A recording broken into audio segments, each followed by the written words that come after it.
1 Macabeus, capítulo 10. No ano 160, Alexandre, pseudo filho de Antíoco Epifanes, pôs-se em marcha e apoderou-se de Ptolemaida. Foi ali recebido pelos habitantes e aí é que ele começou a reinar. O rei Demétrio o soube, reuniu numerosas tropas e partiu para combatê-lo. Ao mesmo tempo, Demétrio escreveu uma carta a Jonatas em termos pacíficos, prometendo-lhe honrarias, pois dizia consigo: apressemo-nos em fazer aliança com ele antes que ele faça com Alexandre, contra nós. Ele se recordará de todos os males que lhe causamos, assim como a seus irmãos e a seu povo. Deu-lhe autorização para recrutar tropas, fabricar armas, dizer-se seu aliado e ordenou também que lhe fossem entregues os reféns detidos na cidadela. Jonatas foi a Jerusalém e leu a carta em presença de todo o povo e dos que se encontravam na cidadela. Encheram-se de grande temor ao ouvirem que o rei lhe dera autorização de recrutar tropas. A guarnição da cidadela entregou os reféns a Jonatas, que os restituiu a seus pais. Jonatas passou a residir em Jerusalém e começou a reconstruir e renovar a cidade. Ordenou aos encarregados das obras que construíssem as muralhas e cercassem o Monte Sião com pedras talhadas para o fortificar. Assim fizeram. Os estrangeiros que estavam nas fortalezas construídas por Báquides puseram-se em fuga. Cada um deles abandonou seu posto e voltou para seu país. Somente em Bet-sur ficaram alguns que tinham abandonado a lei e os mandamentos.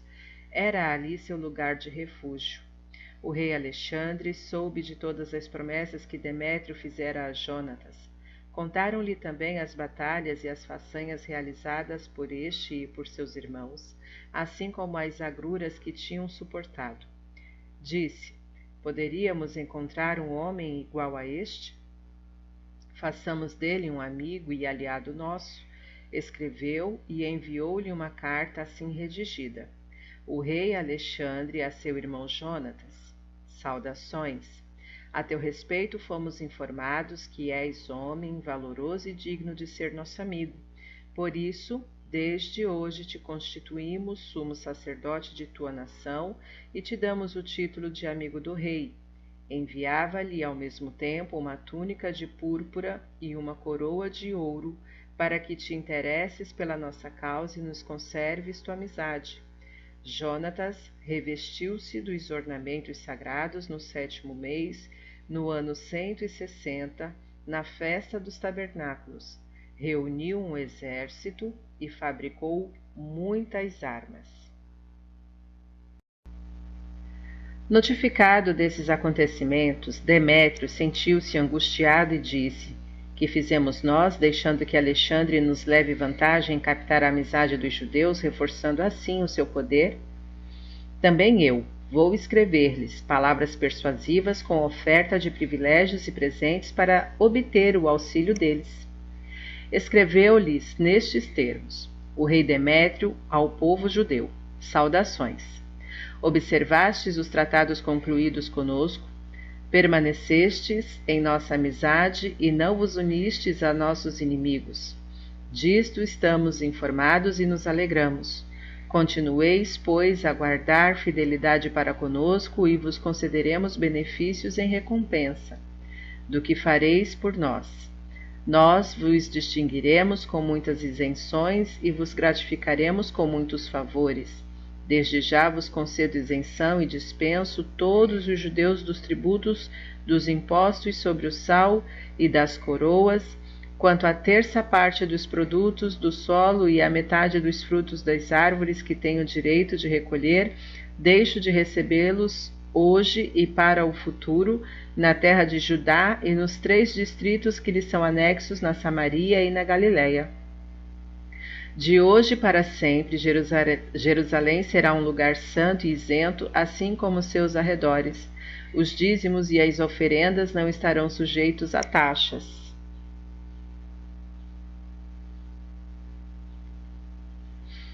Renuncio também à posse da cidadela que está em Jerusalém, entregando-a ao sumo sacerdote, para que ponha ali como guarnição os homens que escolher.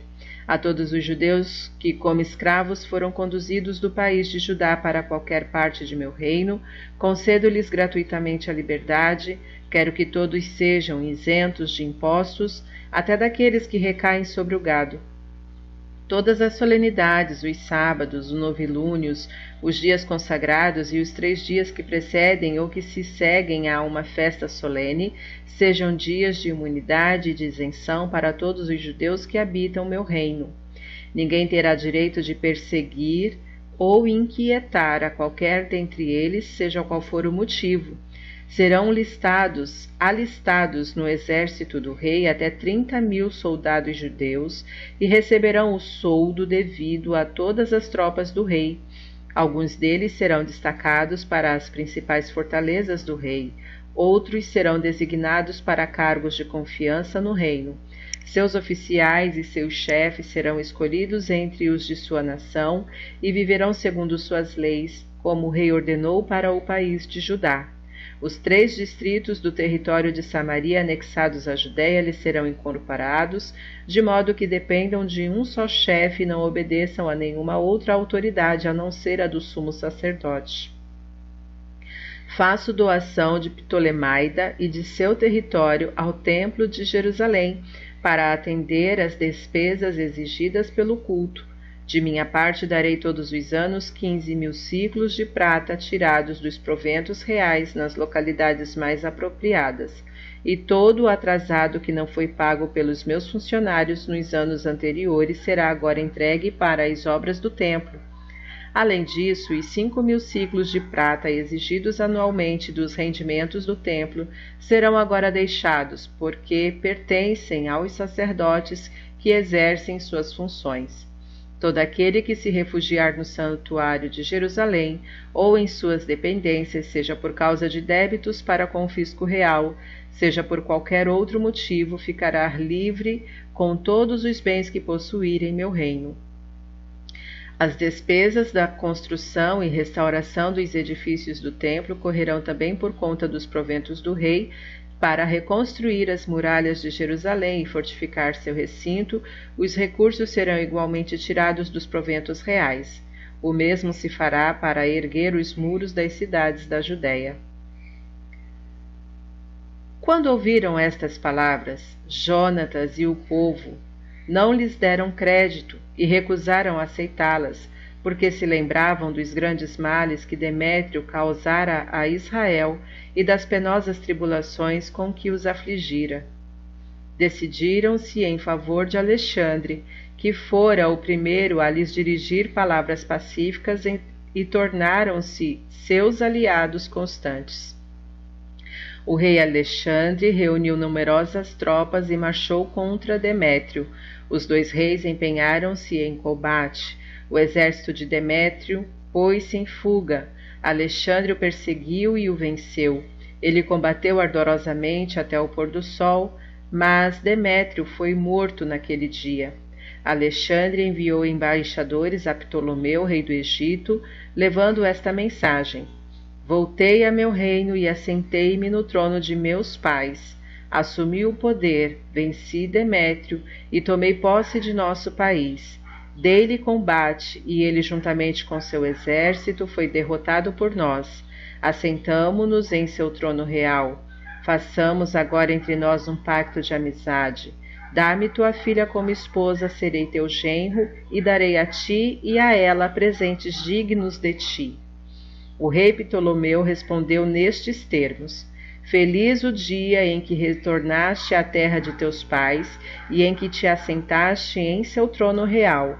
Fartei agora o que escreveste, mas venha Ptolemaida, para que nos vejamos um ao outro. Serás meu genro, como disseste.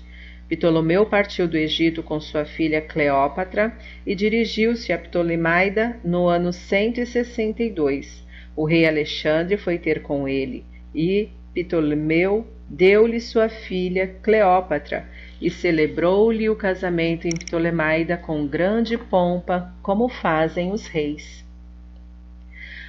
O rei Alexandre escreveu também a Jonatas que fosse encontrá-lo. Jonatas dirigiu-se a Ptolemaida com magnificência e encontrou-se com os dois reis. Deu-lhes também a seus amigos prata, ouro e numerosos presentes e conquistou a simpatia deles. Reuniram-se, no entanto, contra ele israelitas perversos, homens ímpios, e foram acusá-lo, mas o rei não lhes deu atenção. Mais ainda, ordenou que tirassem as vestimentas de Jonatas e o revestissem de púrpura. Assim fizeram. O rei o fez assentar-se a seu lado e disse a seus oficiais: Saí com ele pelo centro da cidade e publicai que ninguém o acuse sob qualquer pretexto e ninguém o inquiete por motivo algum. Quando os seus acusadores viram a glorificação que recebia pela voz dos arautos e a púrpura que o recobria, puseram-se todos em fuga. O rei concedeu-lhe grande honra, inscrevendo-o na classe de seus primeiros amigos e nomeando-o general e governador. Jonatas voltou a Jerusalém tranquilo e jubiloso. No ano 165, Demétrio, filho de Demétrio, partiu de Creta para a terra de seus pais. Ouvindo esta notícia, o rei Alexandre inquietou-se profundamente e voltou para Antioquia. Demétrio entregou o comando das tropas a Apolônio, governador da Celecíria. Este reuniu grande exército e foi acampar perto de Jâmnia. De lá mandou dizer a Jonatas, o sumo sacerdote: Tu és o único a te levantares contra nós. Eu, por tua causa, me tornei objeto de zombaria e de opróbrio. Por que nos desafias, permanecendo nas montanhas? Agora, portanto, se tens confiança em tuas forças, desce até nós na planície, e aí nos mediremos um contra o outro, pois está comigo a força das cidades. Procura informar-te e saberás quem eu sou e quem são os outros nossos aliados. Eles afirmam que teus pés não podem manter-se firmes diante de nós, porque por 2 vezes teus pais foram postos em fuga no território deles. Agora não poderás resistir à cavalaria e a tão poderoso exército na planície, onde não há nem pedra, nem rocha, nem lugar de refúgio. Ao ouvir estas palavras de Apolônio, Jonatas sentiu fremir seu coração. Escolheu 10.000 homens e deixou Jerusalém. Simão, seu irmão, o acompanhou para o auxiliar. Acampou perto de Jope.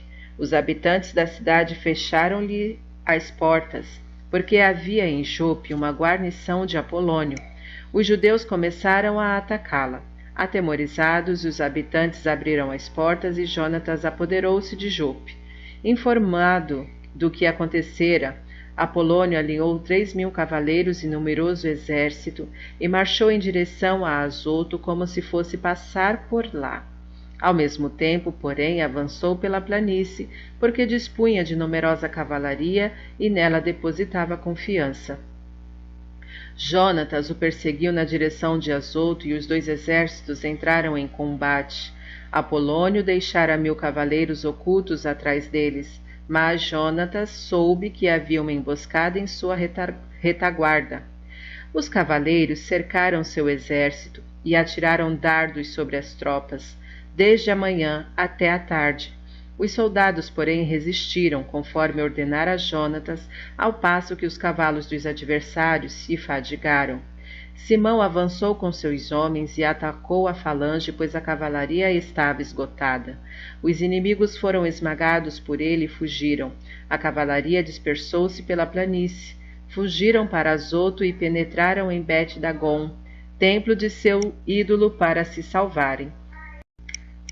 Mas Jonatas incendiou Azoto e as cidades vizinhas depois de saqueá-las. Pôs também fogo ao templo de Dagon com os que ali se refugiaram. Foram cerca de 8.000 os que morreram pela espada ou pelo fogo. Jonatas partiu dali e foi acampar perto de Ascalon. Os habitantes da cidade saíram-lhe ao encontro e prestaram-lhe grandes honras. Em seguida, Jonatas voltou para Jerusalém com os seus, levando muitos despojos. Ciente destes acontecimentos, o rei Alexandre conferiu novas honras a Jonatas.